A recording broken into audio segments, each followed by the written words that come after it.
Yes ਅਸੀਂ geography the chapter number 5 diversity of life on ਅਰਥ ਪੜ੍ਹ ਰਹੇ ਹਾਂ। ਉਹਦਾ ਪਾਰਟ ਨੰਬਰ 2 ਹੈ ਨੈਚੁਰਲ ਵੈਜੀਟੇਸ਼ਨ। ਕਹਿੰਦੇ ਨੈਚੁਰਲ ਵੈਜੀਟੇਸ਼ਨ ਕੀ ਹੁੰਦੀ ਹੈ?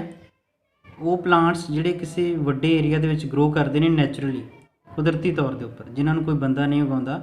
ਸੋ ਐਸੇ ਪਲਾਂਟਸ ਨੂੰ ਅਸੀਂ ਨੈਚੁਰਲ ਵੈਜੀਟੇਸ਼ਨ ਦਾ ਨਾਮ ਦਿੰਦੇ ਹਾਂ। ਨੈਚੁਰਲ ਵੈਜੀਟੇਸ਼ਨ ਜਿਹੜੀ ਹੈ ਵੇਰੀ ਕਰਦੀ ਹੈ region to region, different types ਦੀ ਹੋ ਸਕਦੀ ਹੈ। Basically main types of vegetation ਜਿਹੜੀਆਂ ਨੇ ਉਹ ਹੈ forests, grassland and deserts. So three major types of natural vegetation. Forest ਤੋਂ ਸ਼ੁਰੂ ਕਰਾਂਗੇ ਅਸੀਂ ਕਿ what are forests, what are different types of forests and where are they found. So ਕਹਿੰਦਾ ਕਿ a large area in which trees are the dominant vegetation is known as a forest. So ਇੱਕ ਬਹੁਤ ਵੱਡੇ area ਦੇ ਵਿੱਚ ਜਿੱਥੇ ਜ਼ਿਆਦਾਤਰ trees ਹੀ trees ਹੋਣ ਨੈਚੁਰਲ ਗਰੋਨ, ਉਹਨਾਂ ਨੂੰ ਅਸੀਂ ਫੋਰੈਸਟ ਕਹਿੰਦੇ ਹਾਂ। ਫੋਰੈਸਟ ਦੇ ਵਿੱਚ ਟਰੀਜ਼ ਤੋਂ ਬਿਨਾਂ ਹੋਰ ਵੀ ਕਈ ਤਰ੍ਹਾਂ ਦੇ ਪਲਾਂਟਸ ਹੋ ਸਕਦੇ ਨੇ, ਜਿਵੇਂ ਬੁਸ਼ਿਸ, ਝਾੜੀਆਂ ਹੋ ਸਕਦੀਆਂ ਨੇ, ਕ੍ਰੀਪਰਸ, ਛੋਟੀਆਂ ਵੇਲਾਂ ਹੋ ਸਕਦੀਆਂ ਨੇ, ਗਰਾਸਿਸ, ਘਾਹ ਹੋ ਸਕਦਾ ਹੈ। ਫੋਰੈਸਟ ਜਿਹੜੇ ਨੇ ਅਕਸਰ ਉਹਨਾਂ ਏਰੀਆਜ਼ ਵਿੱਚ ਮਿਲਦੇ ਨੇ ਜਿੱਥੇ ਕਿ ਰੇਨਫਾਲ ਕਾਫੀ ਜ਼ਿਆਦਾ ਹੁੰਦੀ ਹੋਵੇ ਔਰ ਸਮਰ ਦਾ ਟੈਂਪਰੇਚਰ ਜਿਹੜਾ ਹੈ ਉਹ 10 ਡਿਗਰੀ ਸੈਲਸੀਅਸ ਤੋਂ ਜ਼ਿਆਦਾ ਹੋਵੇ, depending on the period for ਵਿਚ ਦੇ ਰਿਮੇਨ ਗ੍ਰੀਨ। ਸੋ ਇਹ ਵੀ ਡਿਪੈਂਡ ਕਰਦਾ ਹੈ ਕਿ ਕਿੰਨੇ ਟਾਈਮ ਤੱਕ ਉਹ ਗ੍ਰੀਨ ਰਹਿੰਦੇ ਨੇ। ਇਸ ਮੈਪ ਦੇ 'ਚ ਤੁਸੀਂ ਦੇਖ ਸਕਦੇ ਆ ਤੁਹਾਨੂੰ ਤਿੰਨ ਤਰ੍ਹਾਂ ਦੀ ਵੈਜੀਟੇਸ਼ਨ ਦਿਖਾਈ ਹੈ। ਫੋਰੈਸਟ ਡਾਰਕ ਗ੍ਰੀਨ ਕਲਰ ਦੇ ਵਿੱਚ, ਗ੍ਰਾਸਲੈਂਡ ਲਾਈਟ ਗ੍ਰੀਨ ਦੇ ਵਿੱਚ ਔਰ ਡੈਜ਼ਰਟ ਜਿਹੜਾ ਹੈ ਬਰਾਊਨ ਕਲਰ ਦੇ ਵਿੱਚ ਜਾਂ ਔਰੇਂਜ ਕਲਰ ਦੇ ਵਿੱਚ।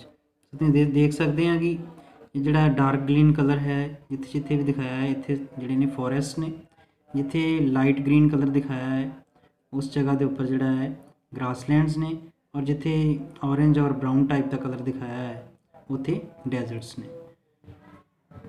ਹਾਂਜੀ, ਸੋ ਕਹਿੰਦਾ ਹੈ ਕਿ ਇਸ ਚੀਜ਼ ਜਿਹੜੇ ਆਪਣੇ ਫੋਰੈਸਟ ਨੇ ਮੇਨਲੀ 2 ਟਾਈਪਸ ਦੇ ਨੇ, ਉਹਨਾਂ ਦੀ ਗ੍ਰੀਨਰੀ 'ਤੇ ਡਿਪੈਂਡ ਕਰਦਾ ਹੈ। ਇੱਕ ਐਵਰਗ੍ਰੀਨ ਫੋਰੈਸਟ ਨੇ ਔਰ ਇੱਕ ਡੈਸੀਡੂਸ ਫੋਰੈਸਟ ਨੇ। ਐਵਰਗ੍ਰੀਨ ਆਪਾਂ ਪੰਜਾਬੀ 'ਚ ਕਹਿ ਦਿੰਦੇ ਸਦਾ ਬਹਾਰ ਜੰਗਲ, ਔਰ ਡੈਸੀਡੂਸ ਫੋਰੈਸਟ ਉਹ ਹੁੰਦੇ ਨੇ ਜਿਨ੍ਹਾਂ ਦੇ ਕਿ ਪੱਤੇ ਝੜ ਜਾਂਦੇ ਨੇ ਇੱਕ ਪਰਟੀਕੂਲਰ ਸੀਜ਼ਨ ਦੇ ਵਿੱਚ। ਸ਼ੁਰੂਆਤ ਕਰਾਂਗੇ ਅਸੀਂ ਐਵਰਗ੍ਰੀਨ ਫੋਰੈਸਟ ਤੋਂ ਕਿ ਐਵਰਗ੍ਰੀਨ ਫੋਰੈਸਟ ਕਿਹੜੇ ਨੇ। ਸੋ ਕਹਿੰਦਾ ਐਵਰਗ੍ਰੀਨ ਫੋਰੈਸਟ ਉਹ ਫੋਰੈਸਟ ਨੇ ਜਿਨ੍ਹਾਂ ਦੇ ਕਿ ਟਰੀਜ਼ ਜਿਹੜੇ ਨੇ ਹਮੇਸ਼ਾ ਹਰੇ ਰਹਿੰਦੇ ਨੇ ਔਰ ਕਦੇ ਵੀ ਆਪਣੇ ਜਿਹੜੇ ਉਹ ਪੱਤੇ ਨੇ ਇੱਕ ਟਾਈਮ 'ਤੇ ਨਹੀਂ ਝਾੜਦੇ, ਔਰ ਹਮੇਸ਼ਾ ਹੀ ਪੂਰਾ ਸਾਲ ਜਿਹੜੇ ਐਸੇ ਟਰੀਜ਼ ਜਿਹੜੇ ਨੇ ਉਹ ਸਦਾ ਹੀ ਹਰੇ ਰਹਿੰਦੇ ਨੇ। ਐਸੇ ਜੰਗਲ ਨੂੰ ਅਸੀਂ ਐਵਰਗ੍ਰੀਨ ਫੋਰੈਸਟ ਕਹਿੰਦੇ ਹਾਂ। ਸੋ ਐਵਰਗ੍ਰੀਨ ਫੋਰੈਸਟ ਡਿਫਰੈਂਟ ਟਾਈਪਸ ਦੇ ਨੇ। ਪਹਿਲੇ ਨੇ ਟ੍ਰੋਪੀਕਲ ਐਵਰਗ੍ਰੀਨ ਫੋਰੈਸਟ ਜਿਹੜੇ ਕਿ ਟ੍ਰੋਪੀਕਲ ਏਰੀਆ ਦੇ ਵਿੱਚ ਪਾਏ ਜਾਂਦੇ ਨੇ, ਇਕੁਏਟਰ ਦੇ ਪਾਸ ਪਾਏ ਜਾਂਦੇ, ਉਹਨਾਂ ਨੂੰ ਅਸੀਂ ਟ੍ਰੋਪੀਕਲ ਐਵਰਗ੍ਰੀਨ ਫੋਰੈਸਟ ਦਾ ਨਾਮ ਦਿੰਦੇ ਹਾਂ ਕਿਉਂਕਿ ਇਕੁਏਟਰ ਦੇ ਪਾਸ ਹੈਵੀ ਰੇਨਫਾਲ ਹੁੰਦੀ ਹੈ ਜਿਸ ਕਾਰਨ ਇਹ ਹਮੇਸ਼ਾ ਹੀ ਹਰੇ ਭਰੇ ਰਹਿੰਦੇ ਨੇ। ਇਹਨਾਂ ਦੀ ਪਲੇਸਿਸ ਮੇਨ ਦੱਸੀਆਂ ਨੇ ਅਫਰੀਕਾ ਦੇ ਵਿੱਚ ਕੋਂਗੋ ਬੇਸਿਨ, ਸਾਊਥ ਅਮਰੀਕਾ 'ਚ ਐਮਾਜ਼ਨ ਬੇਸਿਨ 'ਚ ਪਾਏ ਜਾਂਦੇ ਨੇ ਟ੍ਰੋਪੀਕਲ ਐਵਰਗ੍ਰੀਨ ਫੋਰੈਸਟ। ਇਸੇ ਤਰ੍ਹਾਂ ਹੀ ਸਾਊਥ ਈਸਟ ਏਸ਼ੀਆ ਦੇ ਵਿੱਚ ਦੈਨ ਐਮਾਜ਼ਨ ਬੇਸਿਨ ਦੇ ਵਿੱਚ ਇਹਨਾਂ ਟਰੀਜ਼ ਨੂੰ ਉੱਥੋਂ ਦੀ ਲੋਕਲ ਲੈਂਗੁਏਜ ਦੇ ਵਿੱਚ ਸੈਲਵਾ ਕਹਿੰਦੇ ਨੇ ਇਹਨਾਂ ਫੋਰੈਸਟ ਨੂੰ। ट्रॉपिकल एवरग्रीन जी वैजीटेशन है बहुत ही संघनी होंगी है प्लांट्स से वाले ट्रीज़, और इन्ने संघने होंगे ने ट्रीज़ के सनलाइट नीचे ज़मीन तक नहीं पहुँच सकती, जिस कारण नीचे ज़मीन जी काफ़ी साफ रही है और कोई इन्होंने जंगलों काफ़ी नीचे सफाई होंगी है, छोटे प्लांट्स नहीं ज़्यादा नहीं होंगे। इस तो इलावा कहता है कि ट्रीज़ जोड़े ने इन्ने संघने होंगे ने कि थिक कैनपीज़ इन्हों दी बन जांदियां ने, और इस तो बिना इत्थे वाइन्स, फर्नस, मॉसिस ते वैजीटेशन भी होंगी है। हार्डवुड ट्रीज़ भी ने इत्थे, एबनी, मैहोगनी, रोज़वुड, ठीक है। और इन्होंने ट्रीज़ की जी वुड है काफ़ी वैल्यूएबल है क्योंकि इतों फर्नीचर बनता है।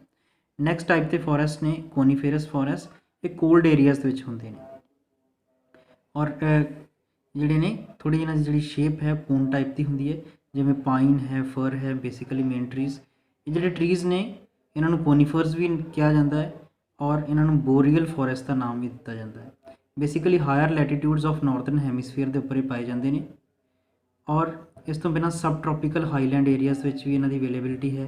इस तरह के जोड़े फॉरेस्ट ने इन्हों टाइगा का नाम भी दिता जाता है, खास करके रशियन लैंगुएज के।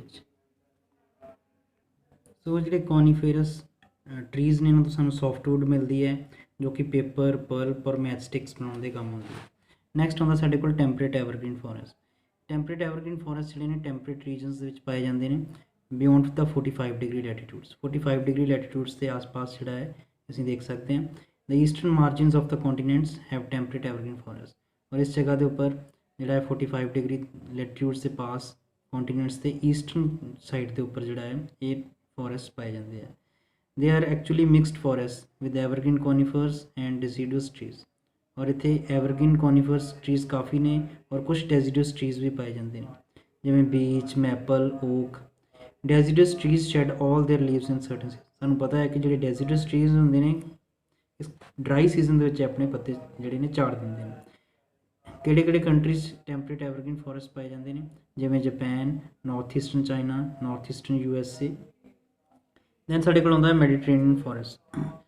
ਇਹ ਜਿਹੜੇ ਫੋਰੈਸਟ ਨੇ 30 ਡਿਗਰੀ ਔਰ 45 ਡਿਗਰੀ ਲੈਟੀਟਿਊਡਸ ਦੀਆਂ ਵਿਚਲੀ ਜਿਹੜੀ ਜਗ੍ਹਾ ਨੇ ਉੱਥੇ ਪਾਏ ਜਾਂਦੇ ਨੇ, ਖਾਸ ਕਰ ਕੰਟੀਨੈਂਟਸ ਦੇ ਵੈਸਟਰਨ ਸਾਈਡ ਦੇ ਉੱਪਰ। ਔਰ ਇੱਥੋਂ ਦਾ ਜਿਹੜਾ ਕਲਾਈਮੇਟ ਹੈ ਕਾਫੀ ਰੇਨੀ ਵਿੰਟਰਸ ਹੁੰਦੀਆਂ ਨੇ ਔਰ ਸਮਰਸ ਕਾਫੀ ਡਰਾਈ ਹੁੰਦੀਆਂ ਨੇ। ਨੈਚੁਰਲ ਵੈਜੀਟੇਸ਼ਨ ਟਰੀਜ਼ ਜਿਹੜੇ ਇੱਥੇ ਪਾਏ ਜਾਂਦੇ ਨੇ ਉਹਨੇ ਓਲੀਵ, ਕੋਕ, ਓਕ, ਸਾਈਪਰਸ ਔਰ ਪਾਈਨ। ਦੈਨ ਸ਼ਰਬਸ ਵੀ ਨੇ ਇੱਥੇ। ਐਰੋਮੈਟਿਕ ਸੁਗੰਧੀ ਵਾਲੇ ਪਲਾਂਟਸ ਨੇ, ਜਿਵੇਂ ਲੈਵੈਂਡਰ, ਮਰਟਲ, ਜਿਨ੍ਹਾਂ ਦੀ ਅਗਰਬੱਤੀ ਵਗੈਰਾ ਤੁਸੀਂ ਦੇਖਦੇ ਹੋ। ਟਰੀਜ਼ ਜਿਹੜੇ ਨੇ ਉਹਨਾਂ ਦੀਆਂ ਰੂਟਸ ਕਾਫੀ ਗਹਿਰੀਆਂ ਨੇ, ਡੂੰਘੀਆਂ ਨੇ, ਔਰ ਬਾਕ ਛਿੱਲ ਜਿਹੜੀ ਸੰਘਣੀ ਹੁੰਦੀ ਹੈ, ਮੋਟੀ ਹੁੰਦੀ ਹੈ, ਔਰ ਲੀਵਸ ਜਿਹੜੇ ਨੇ ਉਹ ਵੈਕਸੀ ਹੁੰਦੇ ਨੇ, ਮੋਮ ਉਹਨਾਂ ਦੇ ਉੱਪਰ ਜਿਹੜੀ ਬਣੀ ਹੁੰਦੀ ਹੈ ਨੈਚੁਰਲ ਵੈਕਸ। ਇਹਦੇ ਨਾਲ ਕੀ ਹੁੰਦਾ ਹੈ ਕਿ ਟਰਾਂਸਪੀਰੇਸ਼ਨ ਕਾਫੀ ਘੱਟ ਹੁੰਦੀ ਹੈ, ਕਾਫੀ ਜਿਹੜਾ ਉਹਨਾਂ ਦਾ ਜਿਹੜਾ ਪੱਤਿਆਂ ਦਾ ਪਾਣੀ ਹੈ ਉਹ ਅਬਜ਼ੌਰਬ ਨਹੀਂ ਕਰ ਪਾਉਂਦੀ ਹੀਟ, ਔਰ ਡਰਾਈ ਸਮਰ ਦੇ ਵਿੱਚ ਵੀ ਜਿਹੜਾ ਹੈ ਆਪਣਾ ਕੰਫਰਟੇਬਲ ਰਹਿੰਦੇ ਨੇ। ਔਰ ਕਹਿੰਦਾ ਕਿ ਬੇਸਿਕਲੀ ਅਸੀਂ ਮੈਡੀਟਰੇਨੀਅਨ ਫੋਰੈਸਟ ਇਸ ਲਈ ਇਹਨਾਂ ਨੂੰ ਕਹਿੰਦੇ ਹਾਂ ਕਿਉਂਕਿ ਜ਼ਿਆਦਾਤਰ ਇਹ ਜਿਹੜੇ ਫੋਰੈਸਟ ਨੇ ਮੈਡੀਟਰੇਨੀਅਨ ਸੀ ਦੇ ਆਸ-ਪਾਸ ਨੇ। ਔਰ ਹੋਰ ਕਿੱਥੇ ਕਿੱਥੇ ਪਾਏ ਜਾਂਦੇ ਨੇ, ਜਿਵੇਂ California, central Chile, Cape of Good Hope South Africa ਦੇ ਵਿੱਚ, ਔਰ ਇਸੇ ਤਰ੍ਹਾਂ ਹੀ ਕੋਸਟਲ ਆਸਟ੍ਰੇਲੀਆ ਦੇ ਵਿੱਚ ਵੀ। ਨੈਕਸਟ ਸਾਡੇ ਕੋਲ ਆਉਂਦਾ ਹੈ ਡਿਸੀਡਸ ਫੋਰੈਸਟ। ਡਿਸੀਡਸ ਫੋਰੈਸਟ ਉਹ ਨੇ ਜਿਹੜੇ ਕਿ ਜਿਨ੍ਹਾਂ ਦੇ ਕਿ ਟਰੀਜ਼ ਜਿਹੜੇ ਨੇ ਇੱਕ ਪਰਟੀਕੂਲਰ ਡਰਾਈ ਸੀਜ਼ਨ ਦੇ ਵਿੱਚ ਆਪਣੇ ਜਿਹੜੇ ਲੀਵਸ ਨੇ ਉਹ ਸ਼ੈੱਡ ਕਰ ਦਿੰਦੇ ਨੇ, ਝਾੜ ਦਿੰਦੇ ਨੇ। ਸੋ ਡੈਸੀਡਸ ਫੋਰੈਸਟ ਉਹ ਨੇ ਕਿ ਜਿਵੇਂ ਤੁਹਾਨੂੰ ਦੱਸਿਆ ਹੈ ਕਿ ਜਿਨ੍ਹਾਂ ਦੇ ਟਰੀਜ਼ ਡੈਸੀਡਸ ਨੇ ਔਰ ਪਰਟੀਕੂਲਰ ਡਰਾਈ ਸੀਜ਼ਨ ਦੇ ਵਿੱਚ ਆਪਣੇ ਲੀਵਸ ਜਿਹੜੇ ਨੇ ਸ਼ੈੱਡ ਕਰ ਦਿੰਦੇ ਨੇ। ਔਰ ਇਹਦਾ ਫਾਇਦਾ ਕੀ ਹੁੰਦਾ ਹੈ ਉਹਨਾਂ ਨੂੰ ਕਿ ਡਰਾਈ ਸੀਜ਼ਨ ਦੇ ਵਿੱਚ ਟਰੀ ਦਾ ਜਿਹੜਾ ਵਾਟਰ ਹੈ ਉਹ ਲਾਸ ਨਹੀਂ ਹੁੰਦਾ ਹੀਟ ਦੇ ਨਾਲ। ਫਸਟ ਟਾਈਪ ਹੈ ਡੈਸੀਡਸ ਫੋਰੈਸਟ ਦੀ, ਟ੍ਰੋਪੀਕਲ ਡੈਸੀਡਸ ਫੋਰੈਸਟ। ਇਹ ਜਿਹੜੇ ਨੇ ਇਹਨਾਂ ਨੂੰ ਮੌਨਸੂਨ ਫੋਰੈਸਟ ਦਾ ਨਾਮ ਵੀ ਦਿੱਤਾ ਜਾਂਦਾ ਹੈ। ਔਰ ਇਹ ਕਿਹੜੇ ਕਿੱਥੇ ਕਿੱਥੇ ਮਿਲਦੇ ਨੇ, ਜਿਵੇਂ India, Myanmar, southern China, Central America, eastern Brazil ਔਰ ਨਾਰਥਰਨ ਆਸਟ੍ਰੇਲੀਆ ਦੇ ਵਿੱਚ। Among the commercially important trees of these forest are sal, teak, sandalwood trees of Asia. So ਇਹ ਕੁਛ ਐਗਜ਼ਾਮਪਲਸ ਨੇ ਇਹਨਾਂ ਫੋਰੈਸਟ ਟਰੀਜ਼ ਦੀਆਂ। ਔਰ ਇਹ ਤੋਂ ਬਿਨਾਂ ਆਸਟ੍ਰੇਲੀਆ ਦਾ ਜਿਹੜਾ ਯੂਕਲਿਪਟਸ ਹੈ, ਜਿਹਨੂੰ ਅਸੀਂ ਸਫੈਦਾ ਕਹਿੰਦੇ ਹਾਂ ਪੰਜਾਬੀ ਦੇ ਵਿੱਚ, ਉਹ ਵੀ ਜਿਹੜਾ ਟਰੀ ਹੈ ਇੱਥੇ ਪਾਇਆ ਜਾਂਦਾ ਹੈ। ਟੈਂਪਰੇਟ ਡੈਸੀਡਸ ਫੋਰੈਸਟ ਆਉਂਦੇ ਨੇ ਸਾਡੇ ਕੋਲ ਨੈਕਸਟ। ਇਹ ਜਿਹੜੇ ਨੇ ਬੇਸਿਕਲੀ ਸਾਊਥ ਈਸਟਰਨ USA ਦੇ ਵਿੱਚ ਪਾਏ ਜਾਂਦੇ ਨੇ, ਦੈਨ ਸਦਰਨ ਬ੍ਰਾਜ਼ੀਲ ਦੇ ਵਿੱਚ, ਯੂਰੂਗਵੇ ਦੇ ਵਿੱਚ, ਨਾਰਥਰਨ ਅਰਜਨਟੀਨਾ ਦੇ ਵਿੱਚ, ਔਰ ਇਸੇ ਤਰ੍ਹਾਂ ਸਾਊਥ ਈਸਟਰਨ ਅਫਰੀਕਾ ਦੇ ਵਿੱਚ, ਈਸਟਰਨ ਆਸਟ੍ਰੇਲੀਆ ਦੇ ਵਿੱਚ ਵੀ ਪਾਏ ਜਾਂਦੇ ਨੇ, ਵੈਸਟਰਨ ਯੂਰਪ ਦੇ ਵਿੱਚ ਵੀ।